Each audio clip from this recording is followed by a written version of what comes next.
Señora jueza, una de las conclusiones más importantes del GIEI es que tanto la Procuraduría General de la República como las Secretarías de la Defensa Nacional y de la Marina, la Policía Federal y el Centro de Investigación y Seguridad Nacional cometieron falsificación de constancias procesales, detenciones ilegales y torturas, alteración de posibles escenas del crimen, para impulsar la versión de que los estudiantes fueron incinerados en el basurero de Cocula.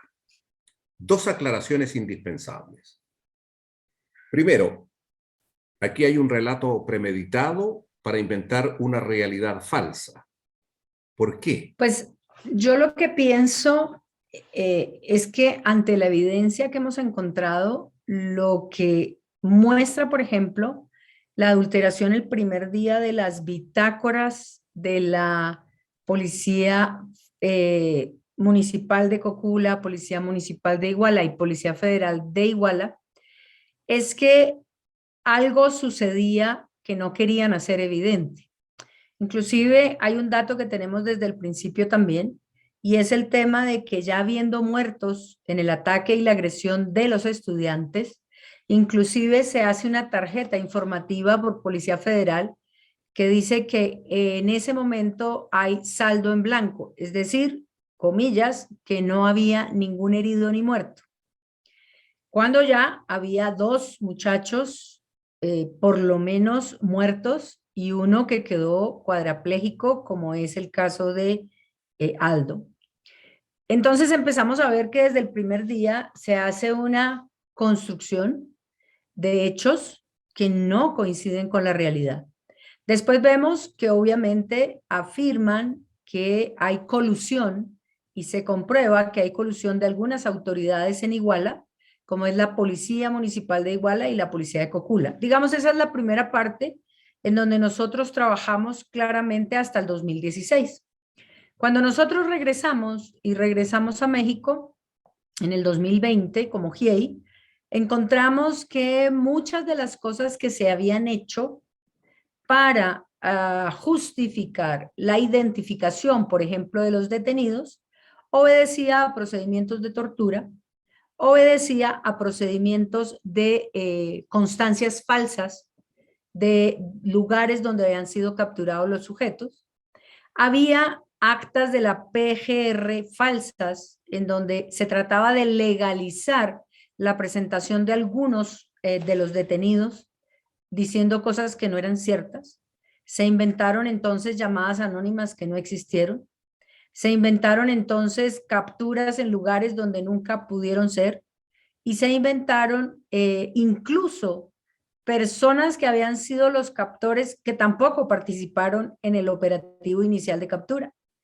Todo esto lo que nos permite decir es que hay una gran simulación que lleva a dos elementos de análisis. Al primero, que todo lo que se obtuvo con tortura es ilícito. De eso no hay ninguna duda. Y desde ese punto de vista, todo lo que se hubiera dicho bajo esa ilicitud, pues termina siendo inexistente por ilícito. Lo segundo, que en el caso en particular de las simulaciones, mentiras y falsedades, con los documentos que de una u otra manera se adulteraron en su contenido, eso es lo que llamamos nosotros una falsedad material, se adulteraron en su contenido, pues resulta que están mostrando una realidad que no es cierta, por lo tanto, tampoco podemos seguir esos elementos después de desvirtuarlos. ¿Esto a qué lleva? A un tercer punto. ¿Para qué hacían todo esto? Exacto. Si hubiera sido cierto el hecho de que los estudiantes estuvieran allí. Creo que si hubieran llegado a esa misma conclusión dentro de una investigación limpia, legal, pues tendrían que haber dado con los hechos de manera transparente. Y esto me permite decir entonces que hay dos posibilidades. Una, que para nosotros es la que ya tenemos como elegida a través de todas las pruebas que se han practicado. Queremos decir que se han practicado dictámenes de fuego, se han practicado verificaciones criminalísticas, se han practicado elementos documentales que nos permiten descartar la existencia del basurero como lugar de incineración de los 43 muchachos. Y dos, la otra es que efectivamente hay mayores personas coludidas, organizaciones actuantes que no se quieren dejar ver. Sobre esos supuestos, entonces, tendríamos que decir que el último video lo que nos muestra además también es que independientemente de todo lo que ya le conté, que es un absurdo jurídico y criminalístico en todo sentido, que es ilícito en todo sentido, tiene una segunda parte que es, partamos de la base de que obtuvieron esa información, es decir, no miremos por ahora el tema tan grave de la tortura. Digamos que bajo tortura dijeron que estaban en el lugar. Y entonces viene un segundo aspecto con ese video y con lo demás. El segundo aspecto es que indiscutiblemente deberían haber procedido de la manera más transparente y asegurando el sitio, no revolcando el sitio como sucedió. Y dos, pues ya sobre esa base hacer los estudios correspondientes para asegurar no solamente que pudieron haber sido incinerados allí, sino que además las posibilidades de encontrar el sitio como lo encontraron daban lugar a eso. Ahora, nosotros tenemos claro que los estudiantes fueron divididos, es decir, no iban todos en un mismo grupo. Por lo tanto, ya de por sí esa versión de que todos fueron incinerados allí no es cierta. Pero digamos que seguimos explorando el tema de uno de los grupos de los muchachos. Tendrían que haber comprobado efectivamente que era posible en ese día y a esa hora una quema de esas magnitudes. Y resulta que tanto el EAF como la UNAM como nosotros concluimos que no es posible. ¿Por qué lo hacen? Y entonces aquí viene la segunda hipótesis. La primera por proteger a alguien, la segunda por dar por cerrado el caso de manera apresurada, sin buscar realmente todos los hechos que sucedieron. Y aquí un punto que creo que es muy importante mirarlo. Yo creo que con toda la capacidad y con toda la astucia que tuvieron para hacerlo mal, lo habrían podido hacer muy bien, porque deberían haberse aproximado desde la realidad de los hechos y con toda la confusión que genera un caso de esta magnitud, pues tendrían que haber tenido la suficiente claridad para saber también, y ojo con esto que es muy importante que lo hemos descubierto, que estaban siendo seguidos los del grupo criminal de manera real, en tiempo real, para saber dónde estaban los muchachos. En lugar de haber desgastado un aparato con la ilegalidad, con la tortura, con actividades tácticas de inteligencia absolutamente ilícitas, lo que han podido hacer era utilizar sus propios recursos para dar con el paradero de los estudiantes, vivos o muertos. Pero en este caso en particular, fíjese cómo todo esto se rodeó de una cantidad de información que ensució el caso. Y lo ensució de tal manera que ahora desentorchar todo lo que se acumuló bajo esa simulación es muy, muy complejo. Si esta mentira, construida por diversas autoridades federales, alude a una masacre sobre la que están puestos todos los ojos de México y del mundo, ¿cómo será en los casos que tienen menos o ninguna cobertura mediática? Señora jueza, señora Buitrago, es realmente de miedo. Pues nosotros nos hemos encontrado con unas cosas que eran inimaginables, que son impensables, pero que además a medida que va avanzando la investigación, todo o un gran porcentaje es mentira. Entonces, yo lo decía, cuando usted está frente a una simulación, a una falsedad, a una cantidad de cosas que le quitan el piso, la base, pues lo que hay que hacer es empezar de nuevo, ¿no? Y empezar de nuevo con elementos no contaminados de esa manera. Sobre esos supuestos es claro que todo lo que dio la tortura no se puede usar, ni siquiera de manera, y lo diría categóricamente, ni siquiera de manera periodística, porque de manera periodística la tortura también genera un repudio, pero además también una imposibilidad de saber qué es verdad y qué es mentira. Sobre esos supuestos, de manera periodística, estas personas han confesado, muchas han confesado para que no los torturen más. ¿Qué quiere que yo le diga? Y se lo digo. Y aquí vemos también cómo hay construcciones a través de las mismas torturas en donde se le muestran videos de otros al que estoy torturando para que repita lo mismo que dijo el otro. Y esto lleva a una cadena sin fin de adiciones, de correcciones, de simulaciones e inclusive de construcciones.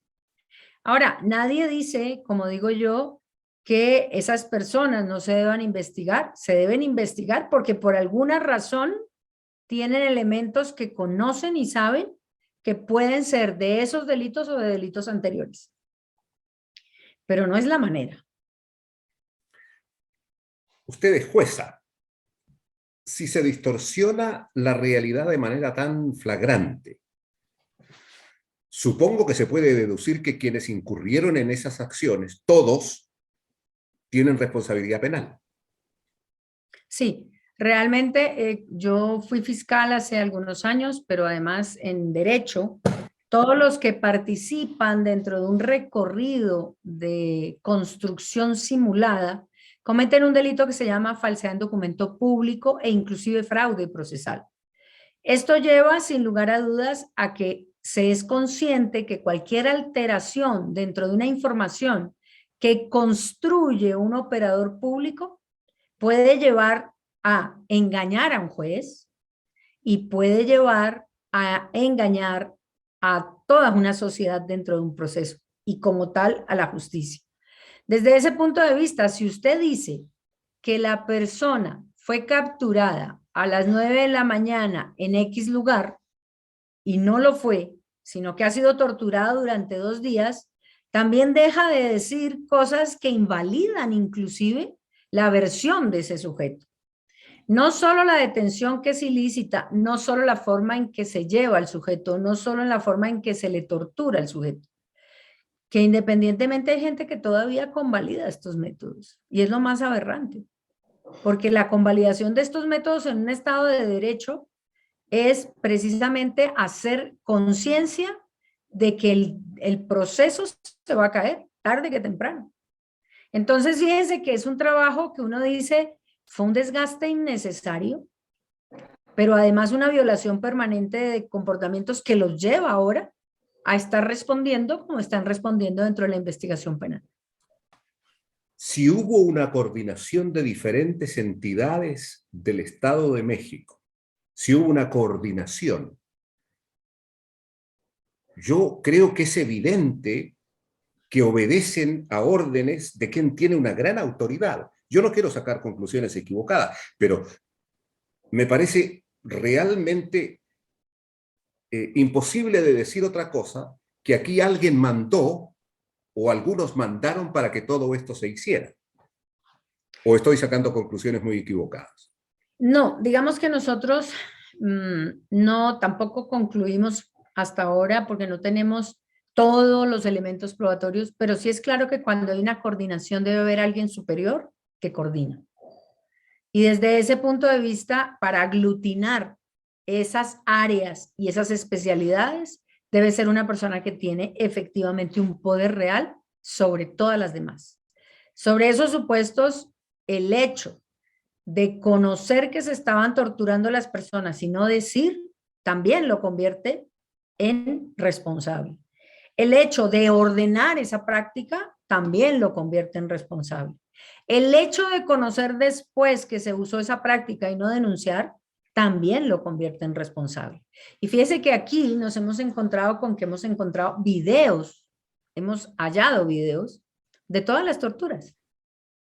Y sobre esa base vemos la conjunción de varias autoridades, y estamos hablando en particular de Marina, de PGR, de CEIDO, de AIC, que son las agencias de inteligencia de la PGR, los policías judiciales de la PGR, la Procuraduría, la misma PGR a través de sus ministerios públicos. Entonces, la verdad es que esto no solamente, y lo digo en el más claro de los sentidos, Uno como investigador ha visto muchas cosas en la vida, pero esto en particular da terror en el sentido de que la misma institucionalidad es la que delinque para obtener la prueba. Y entonces, ¿en manos de quién estamos? Una investigación debe ser una investigación hecha bajo el respeto a los derechos humanos. Y sobre esos supuestos, todo lo que ha sucedido aquí es lo contrario. Ahora, mucha gente lo justifica y dice es la única forma de saber por qué estaba el crimen organizado. Pues si esa es la justificación, apague y vámonos. Porque entonces todas las investigaciones tendrían que hacerse con la misma justificación. Ahora, si es un crimen organizado que se está siguiendo minuto a minuto, que usted tiene grabaciones de los actores principales, que usted sabe dónde están los actores principales y que los actores principales tienen a los muchachos, ¿cuál dificultad había de desenmascarar a esos actores principales, de capturar a esos actores principales? Y sobre esos supuestos con actividades lícitas. Dos cosas finales, señora Ángela Buitrago. La primera de ellas, hay instituciones del Estado mexicano que aún no entregan información valiosa que podría ayudar a aclarar lo sucedido la noche del 26 de septiembre y la madrugada del 27 de septiembre del 2014. Casi 8 años. Hay muchas cosas que no entendemos, pero una mayor es cómo es posible si incluso el presidente de la República pide que se entregue esa información y no se hace. Pues digamos que para nosotros al regreso del GIEI ya teníamos, nosotros llegamos en el 2020, bueno, yo llego un poco antes en el 2019 con otra medida que decretó la Comisión Interamericana de Derechos Humanos en donde nos desplegamos 2 miembros del GIEI previamente, 6 meses antes, 2019, que se llamó GATT. Cuando yo llego en el 2019, encontramos que ya hay una orden presidencial con la creación de la Comisión de la Verdad de que todas las instituciones entreguen toda la información relevante.